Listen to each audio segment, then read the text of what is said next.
दोस्तों काफ़ी सारे लोग जो भारतीय स्टेट बैंक की इंटरनेट बैंकिंग एप्लीकेशन है योनो जिसका इस्तेमाल कर रहे हैं। अब क्या होता है कि कभी कभी हम अपना फ़ोन चेंज कर लेते हैं।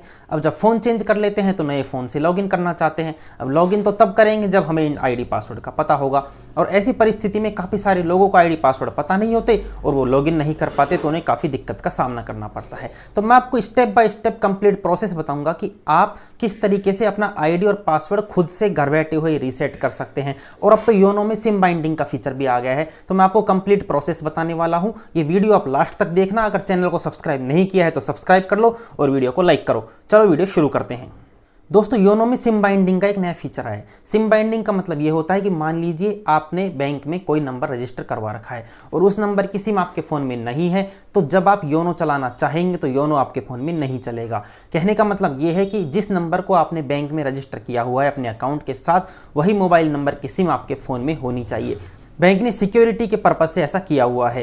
मान लीजिए सिम आपके फ़ोन में लगी हुई है, जैसे ही आप योनो एप्लीकेशन डाउनलोड करेंगे आपके फ़ोन से एक ऑटोमेटिक मैसेज योनो के सर्वर पे जाएगा और वहाँ से पता लगेगा कि आपने जो सिम लगा रखी है उससे कौन सा नंबर रजिस्टर है। अगर रजिस्टर है तो योनो में लॉगिन करने का ऑप्शन आ जाएगा, अगर रजिस्टर नहीं है तो आपको अकाउंट ओपनिंग करने का ऑप्शन आएगा। अब मान लीजिए आप रजिस्टर यूज़र हैं, अब आपको योनो में लॉगिन करने का ऑप्शन आ रहा है, लेकिन आपके पास आईडी पासवर्ड नहीं है, तो आप क्या करेंगे। दोस्तों आईडी पासवर्ड को रीसेट करने के लिए आपको गूगल क्रोम या फिर जो भी वेब ब्राउज़र आपके फ़ोन में है उसकी मदद लेनी पड़ेगी। उसके बिना आप अपना आईडी पासवर्ड रीसेट नहीं कर सकते। आप अपने फ़ोन को खोलिए, उसमें सर्च में लिखिए आप ऑनलाइन SBI। गूगल सर्च में लिखना है। अगर आपके पास क्रोम ब्राउज़र है तो अगर आप क्रोम ब्राउज़र का इस्तेमाल कर रहे हैं तो बहुत अच्छी बात है, या अगर आपके पास कोई और ब्राउज़र है तो आप उसमें लिखेंगे ऑनलाइन SBI और उसको सर्च कर देंगे गूगल पर। जैसे ही आप ऑनलाइन SBI सर्च करेंगे बहुत सारे सर्च रिजल्ट कुछ इस तरीके से आपको दिखाई देंगे। इसमें आपको लॉगिन पर क्लिक करना है। जैसे ही आप लॉगिन पर क्लिक करेंगे इस तरीके का पेज आपको दिखाई देगा। इस पेज पर आपको नीचे दिखाई दे रहा है फॉरगेट लॉगिन पासवर्ड। यहाँ पर आपको क्लिक करना है। फॉरगेट लॉगिन पासवर्ड पर जैसे ही आप क्लिक करेंगे आपके सामने एक नया पेज खुल जाएगा। इस पेज में 4 ऑप्शन है। सबसे ऊपर लिखा हुआ है फॉरगेट लॉगिन पासवर्ड, उसके नीचे लिखा हुआ है फॉरगेट यूजर नेम, उसके 3rd नंबर पे लिखा हुआ है reset login password approved by branch, और 4th नंबर पे लिखा हुआ है resend ID through SMS only for new registration, जिन्होंने किया है उसके लिए।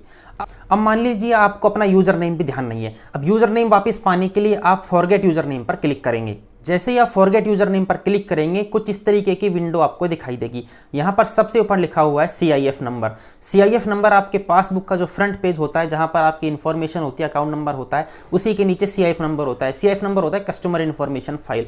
तो CIF नंबर आपको यहाँ पर एंटर कर देना है। उसके बाद आपको अपनी कंट्री यानी कि इंडिया सेलेक्ट करना है। फिर INB रजिस्टर नंबर यानी कि इंटरनेट बैंकिंग में जो आपका रजिस्टर नंबर है यानी कि आपके खाते में जो मोबाइल नंबर है वो आपको डालना है, और नीचे कैप्चा डालना है। जैसे ही आप कैप्चा फिल करेंगे आपके रजिस्टर्ड मोबाइल नंबर पर एक OTP आएगा, और जैसे ही आप उस OTP को डालेंगे आपकी स्क्रीन पर आपको यूजर नेम दिखाई दे जाएगा, और वही यूजर नेम आपको अपने मोबाइल पर मैसेज के माध्यम से भी तुरंत प्राप्त हो जाएगा। तो यहाँ से तो आपने अपना यूजर नेम रीसेट कर लिया। अब बात आती है पासवर्ड रीसेट करने की। अब आपने यूजर नेम तो रीसेट कर ही लिया है, तो अपने ब्राउजर को आप बंद कर दीजिए। वापस ब्राउजर में लिखिए ऑनलाइन SBI। ऑनलाइन SBI जैसे आप लिखेंगे तो आपको वापस लॉगिन पर क्लिक करना है, जैसे ही आपने पहले क्लिक किया था। लॉगिन पर क्लिक करेंगे तो आप कंटिन्यू टू लॉगिन पर क्लिक करेंगे नई स्क्रीन पर, और न्यू स्क्रीन ओपन हो जाएगी। वहां पर आपको फॉरगेट लॉगिन पासवर्ड पर क्लिक करना है। अब फॉरगेट लॉगिन पासवर्ड पर जैसे ही आप क्लिक करेंगे तो आपको एक नया पेज दिखाई देगा जैसे कि पहले दिखाई दिया था, और जहां पर आपने फॉरगेट यूजर नेम का ऑप्शन लिया था वहीं पर अब आपको फॉरगेट लॉगिन पासवर्ड का ऑप्शन लेना है।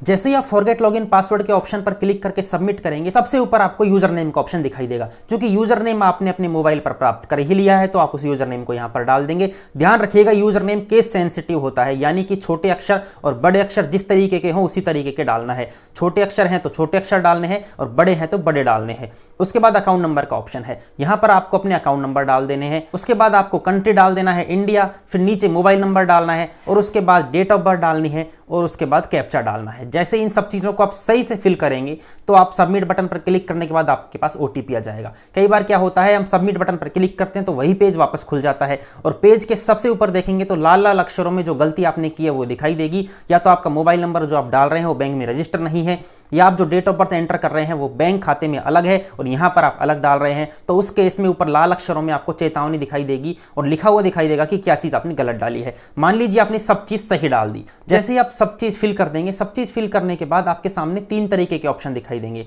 आप अपना लॉगिन पासवर्ड किस तरीके से रीसेट करना चाहते हैं। मान लीजिए आपको प्रोफाइल पासवर्ड याद है, प्रोफाइल पासवर्ड याद है तो प्रोफाइल पासवर्ड की मदद से आप लॉगिन पासवर्ड रीसेट कर सकते हैं।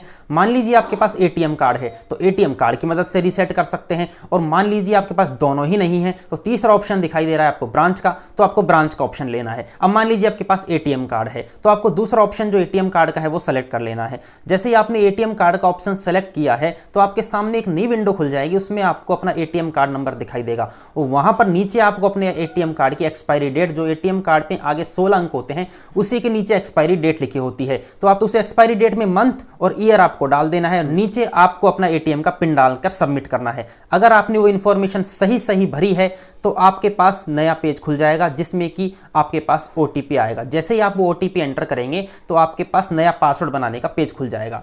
दोस्तों, ये प्रक्रिया कुल मिला के 2 से 3 मिनट में पूरी हो जाएगी। मैं आपको बता रहा हूं, एक एक स्टेप बिल्कुल अच्छी तरीके से समझा रहा हूं। अगर आप इस तरीके से फॉलो करेंगे तो आप महज 2 से 3 मिनट में अपना पासवर्ड रीसेट कर सकते हैं। तो जिस तरीके की नई विंडो खुली है वहां पर पासवर्ड बनाने का ऑप्शन आ गया है। पहले आपको ऊपर पासवर्ड डालना है और नीचे भी उसी पासवर्ड को री एंटर करना है, यानी कि दोबारा डालना है। अब मैं पासवर्ड बनाने का तरीका आपको बता देता हूं कि किस तरीके से आपको पासवर्ड बनाना है।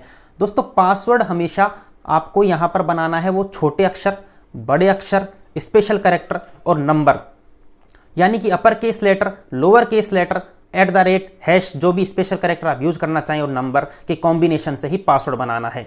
एग्जाम्पल के लिए मैं आपको बताऊं, यानी कि आपका नाम राम है तो आप राम @123, ये मैंने एग्जाम्पल के लिए बताया है। इसमें आप आर को बड़ा रख दीजिए, @123 लगाइए। ये एक एग्जाम्पल है। पासवर्ड आपको इतना आसान नहीं बनाना है, पासवर्ड आपको थोड़ा डिफिकल्ट बनाना है ताकि आपकी इंटरनेट बैंकिंग सुरक्षित रहे।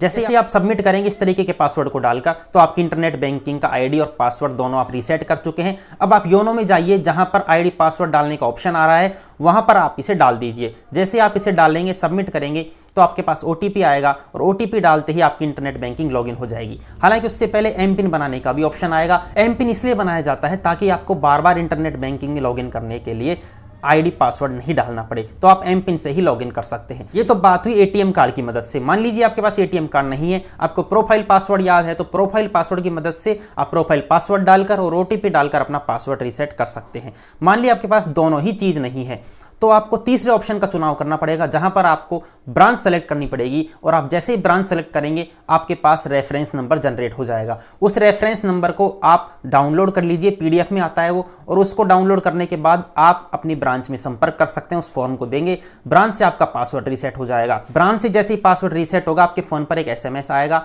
और एसएमएस आप कहां डालेंगे ये मैं बता देता हूं। उस एसएमएस में आपको एक रेफरेंस नंबर दिखाई देगा। अब आपको क्या करना है, वही फॉरगेट लॉगिन पासवर्ड पर क्लिक करना है और जहां पर आपने फॉरगेट यूजर नेम का ऑप्शन लिया था, फॉरगेट लॉगिन पासवर्ड का ऑप्शन लिया था, वहीं पर तीसरा ऑप्शन आ रहा है forget login password approved by branch. वहां पर आपको एक तीसरा ऑप्शन चुनना है और जैसे ही आप ऑप्शन चुनेंगे वहां पर एक नई विंडो खुल जाएगी। जैसे ही आप रेफरेंस नंबर और अकाउंट नंबर डालेंगे आपके फोन पर ओटीपी आएगा और आप पासवर्ड रीसेट कर लेंगे। तो इन तीनों ही मदद से आप अपना इंटरनेट बैंकिंग का आईडी पासवर्ड रीसेट कर सकते हैं। तो दोस्तों, ये वीडियो आपको कैसा लगा? कंप्लीट इन्फॉर्मेशन अगर आपको पसंद आई हो तो वीडियो को लाइक करना, चैनल को सब्सक्राइब करना। धन्यवाद।